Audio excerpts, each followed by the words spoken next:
भारत के विदेशी मुद्रा भंडार में एक बार फिर से इजाफा हुआ है। भारतीय रिजर्व बैंक की ओर से जारी लेटेस्ट डेटा के मुताबिक भारत का विदेशी मुद्रा भंडार 23 मई को खत्म हुए हफ्ते में 6.992 अरब डॉलर से बढ़कर 692.721 अरब डॉलर पर पहुंच गया। पड़ोसी देश पाकिस्तान के विदेशी मुद्रा भंडार में गिरावट आई।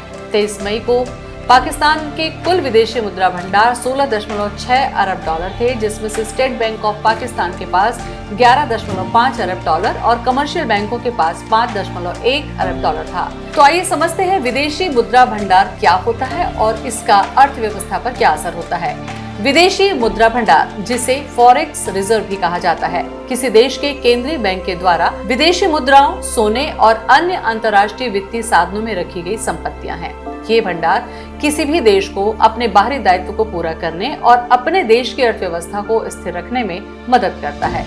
जब किसी देश की मुद्रा का मूल्य गिर जाता है तो केंद्रीय बैंक अपने फॉरेक्स रिजर्व का उपयोग करके विदेशी मुद्रा बाजार में अपनी मुद्रा खरीद सकता है। इससे अपनी मुद्रा की मांग बढ़ती है, जिससे विनिमय दर स्थिर हो जाती है और मुद्रास्फीति को कम करने में मदद मिलती है।